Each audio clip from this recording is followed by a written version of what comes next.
कांग्रेस और बीजेपी ने अपने लोकसभा सदस्यों को व्हिप जारी कर कहा है कि वो 9 से 11 मार्च तक सदन में उपस्थित रहें। लोकसभा अध्यक्ष ओम बिरला को पद से हटाने की मांग वाले नोटिस पर अगले सप्ताह विचार किए जाने की संभावना है।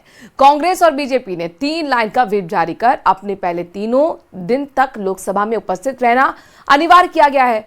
अगर सदन के जरिए साधारण बहुमत से कोई प्रस्ताव पारित किया जाता है तो लोकसभा अध्यक्ष को पद से हटाया जा सकता है। ये खास रिपोर्ट देखिए। इधर से उधर जाएंगे।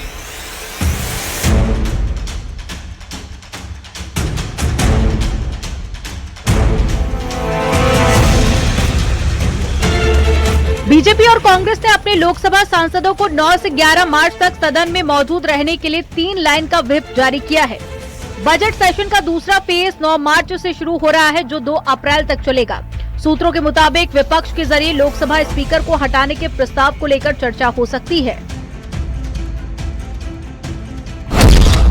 लोकसभा स्पीकर के इन तरीकों से हटाए जा सकते हैं। यदि वे लोकसभा के सदस्य नहीं रहते तो उनका पद खुद ब खुद खाली हो जाता है।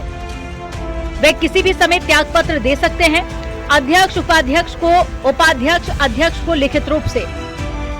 वे लोकसभा के तत्कालीन सभी सदस्यों के बहुमत से पारित संकल्प से पद से हटाए जा सकते हैं।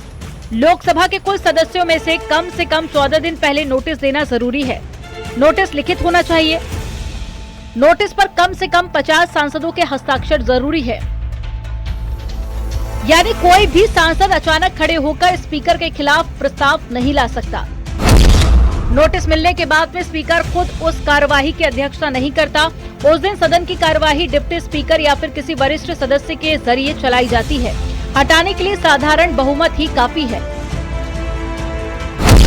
जितने सांसद तब लोकसभा में उपस्थित हो और मतदान कर रहे हो, उनमें से 50% से ज्यादा यानी कि एक सांसद का समर्थन होना चाहिए। इसके लिए विशेष बहुमत यानी कि 2/3 बहुमत की भी जरूरत नहीं है। अगर प्रस्ताव पास हो जाए तो स्पीकर तुरंत पद से हटाया जाता है। वे सांसद बना रहता है लेकिन स्पीकर नहीं।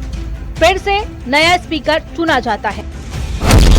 अब तक स्वतंत्र भारत में लोकसभा स्पीकर को हटाने का प्रस्ताव कभी पास नहीं हुआ। नोटिस तो दी गई, बहस भी हुई, लेकिन वोटिंग तक मामला नहीं पहुंचा।